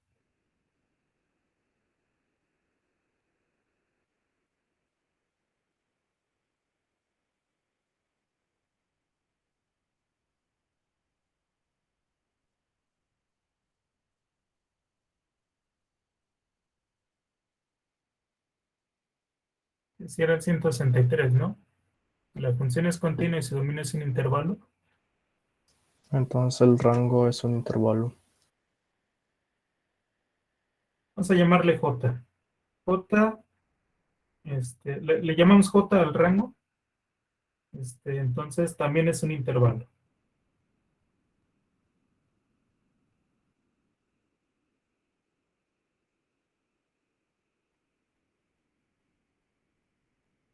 Para el corolario 163, su rango es un intervalo.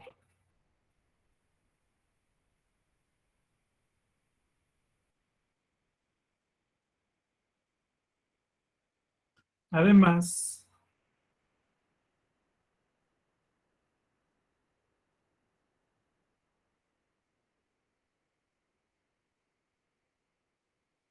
que acabamos de probar, proposición 167, ¿qué tenemos?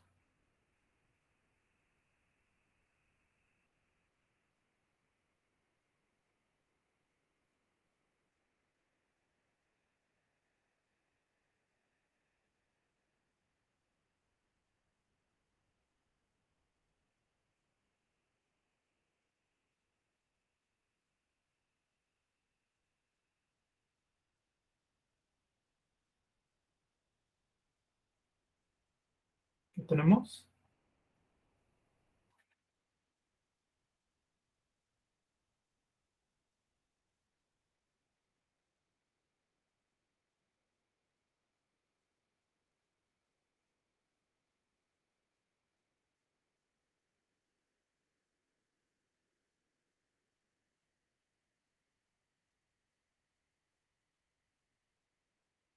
La función es estrictamente monótona.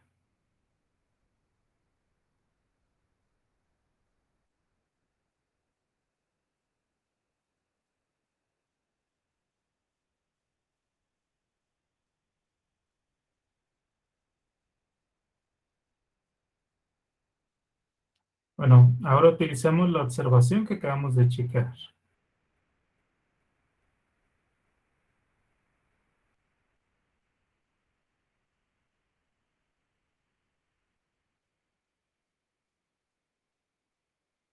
Entonces, la observación anterior, observación 170, a la observación 170 nada más nos pedía que tengamos una función inyectiva. Así que, bueno, por el inciso 1, esta función que tenemos aquí también es inyectiva. Así que, por el inciso 1, en primer lugar, existe la función inversa.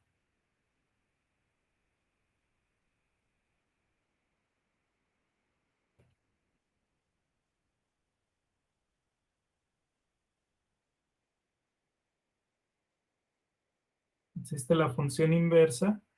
¿Y esta función inversa de dónde a dónde va?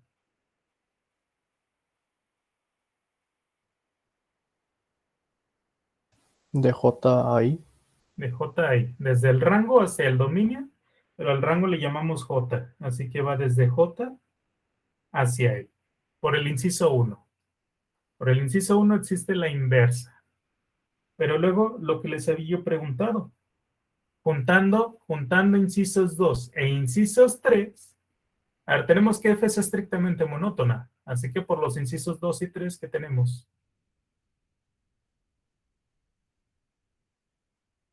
La inversa también es estrictamente monótona. También es estrictamente monótona. Entonces existe la función inversa y es estrictamente monótona.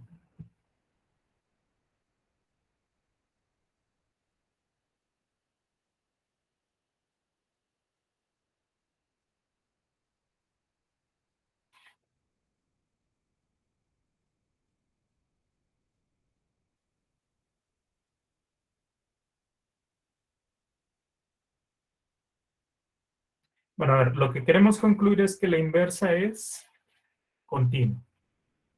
Y para ello, este teorema que nos quedó pendiente, teorema 169.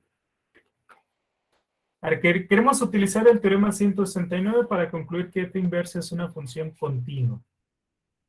Entonces, a ver, se deben de cumplir las hipótesis. Primera hipótesis, el dominio de nuestra función debe de ser un intervalo. ¿Ya tenemos eso? Sí. Sí. Sí. Aquí está. El dominio de nuestra función es un intervalo.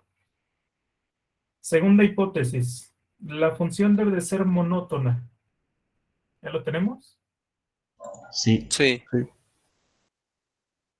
Es estrictamente monótona, así que en particular es monótona.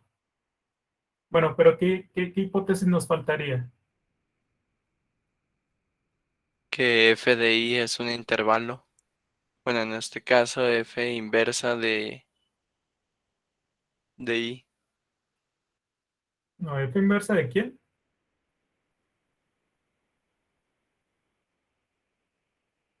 El rango. El rango de f inversa debe ser un intervalo, pero ¿quién es el rango de f inversa?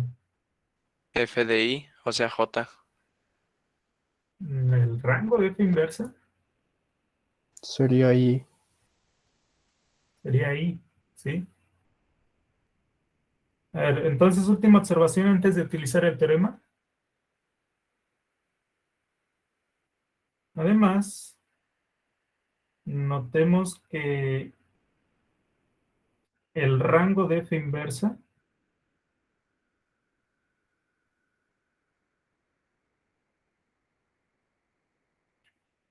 f inversa, pues es f inversa aplicado a j, ¿sí? Es la imagen de todo j bajo f inversa. ¿Pero quién dijimos que era j? F de I. Es f de i.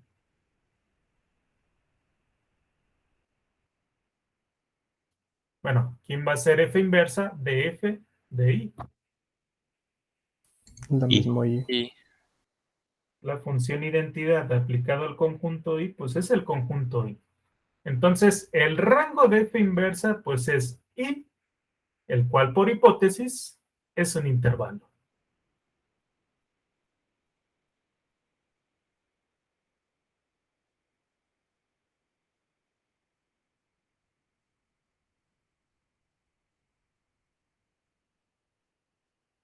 Y entonces ahora sí ya tenemos todas las hipótesis.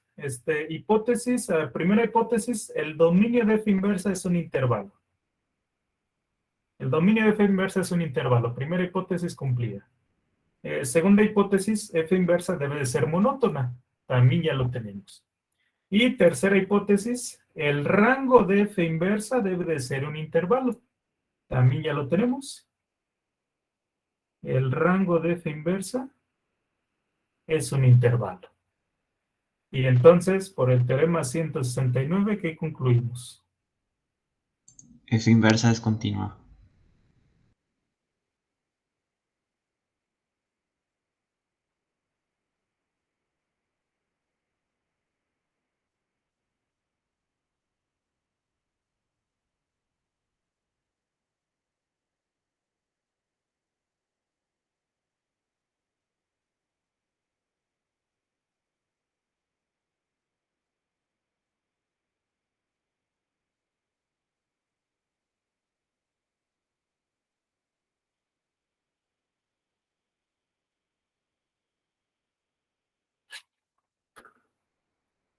Bueno, en sí la demostración de este teorema quedó cortita, pero quedó cortita y ya una vez teniendo todos los preparativos anteriores.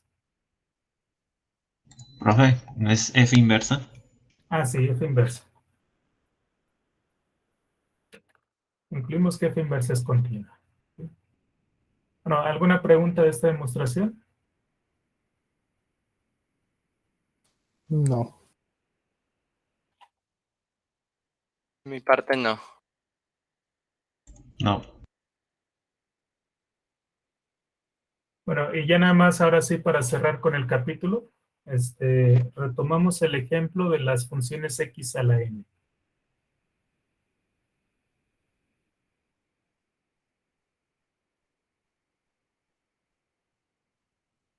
El ejemplo 172. Ejemplo 172, retomamos el ejemplo de las funciones x a la n.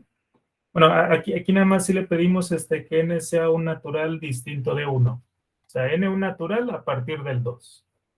Entonces, consideremos estas funciones que ya habíamos venido mencionando, las funciones x a la n, diferenciando su dominio y codominio por casos. O sea, en el caso en que n sea par, pues va del intervalo cerrado 0 a infinito hacia el mismo intervalo. Y en el caso donde n sea impar, pues esta función va de los reales a los reales. ¿Sí?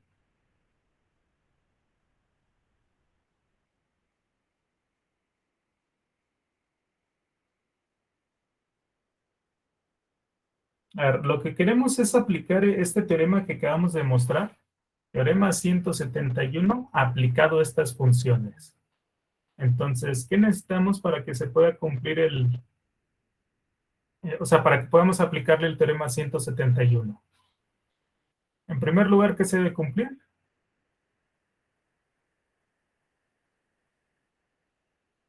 Que el dominio sea un intervalo.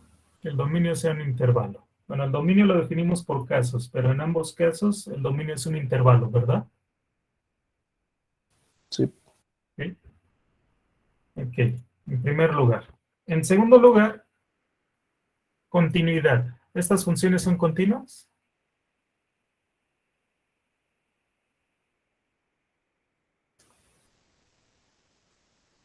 sí, Dijimos que era un ejercicio de la tarea. ¿Sí, no? ¿Cómo son los polinomios? Continuos. Polinomios son funciones continuas. Así que por ese ejercicio de la tarea, pues estas funciones son continuas. Bueno, inyectividad. ¿Estas funciones son inyectivas?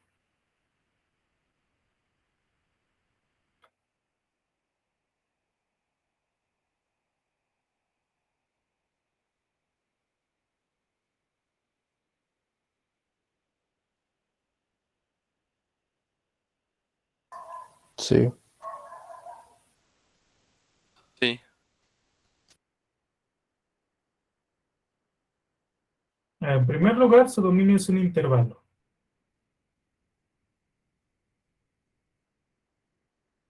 Eso es claro. Su dominio es un intervalo. En segundo lugar, son funciones continuas.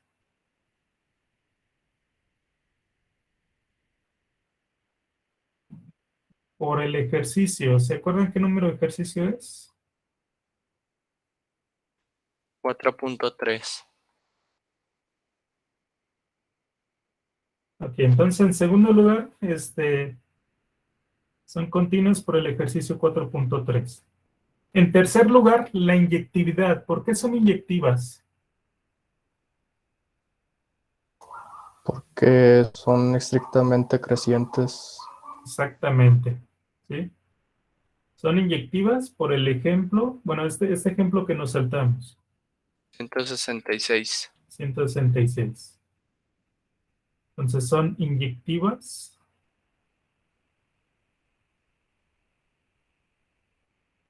por ser estrictamente crecientes.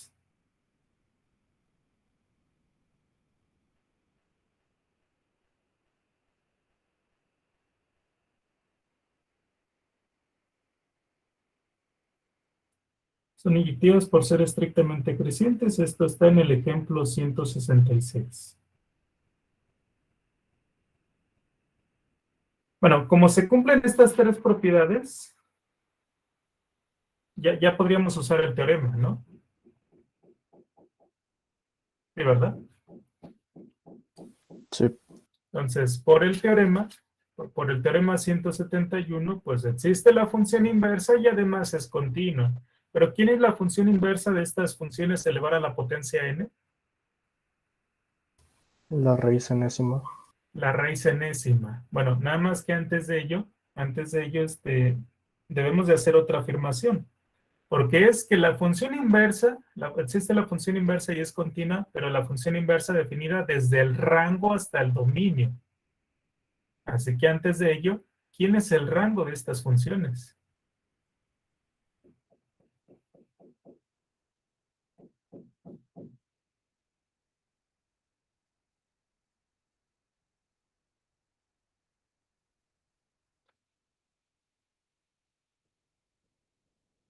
¿Quién es el rango de estas funciones?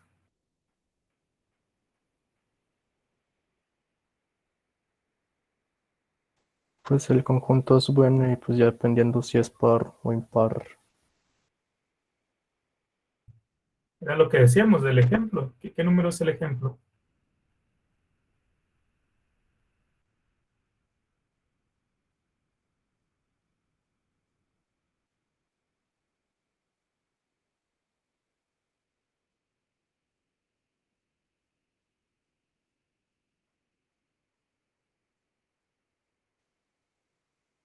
El ejemplo 164.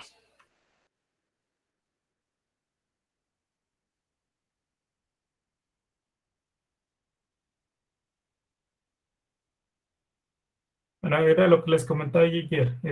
O sea, a mí lo que me interesaba era el ejemplo 172. Entonces, este ejemplo lo partí en 3 partes, pues para hacer preparativos para el ejemplo 172. Pues en el 164 probamos que era sobreyectiva para saber quién era su rango. Y en el ejemplo 166, bueno, se tendría que probar que son estrictamente crecientes para probar que son inyectivas. Y entonces ahora sí, entonces, por el teorema 171,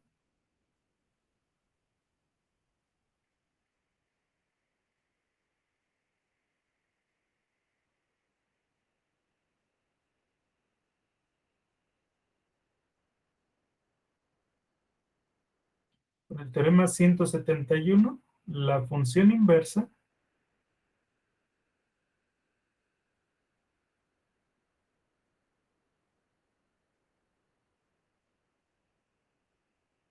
que iría desde el rango hacia el dominio, pero en este caso el rango es igual al dominio. O sea, van desde A sub n hasta A sub n. Existe y es continuo. La función inversa existe y es continua. Pero la función inversa, pues nosotros sabemos, bueno, así la definimos, ¿no? ¿Cómo se define la función inversa de elevar a la potencia n? Pues es la raíz enésima. Y entonces de esta manera llegamos a esta afirmación. La raíz enésima es una función que es continua. Bueno, el dominio de la inversa pues es por casos, ¿no? Si n es par, pues el dominio de la raíz enésima pues es el intervalo cerrado desde 0 hasta infinito. Y si n es impar, el dominio de la raíz enésima pues son todos los números reales. Y pues es continua. ¿Sí? Bueno, con esto cerramos el capítulo. ¿Hasta aquí alguna pregunta? Por mi parte no. No. No, profe. Bien, bueno, pues ya con esto pues cerramos el capítulo. Ya nada más por ahí quedaron pendientes 2 teoremas. Uno de ellos les dije que se los voy a grabar y se los envío. El otro de ellos lo vemos regresando de vacaciones. Entonces, bueno, pues entonces por hoy sería todo. Les deseo felices vacaciones y bueno, pues nos vemos regresando. ¿Sí? Profe, una pregunta. ¿Sí, Ismael? ¿En la tarea que se tenía que entregar ahora va a modificar la fecha de entrega? Ah, sí, ahorita la cambio. Sí, es para el primer martes regresando. Ok, gracias. Gracias. Entonces nos vemos, felices vacaciones. Igualmente, profe. Gracias. Gracias, profe. Nos Gracias, vemos profe, igualmente. igualmente. Nos vemos, gracias.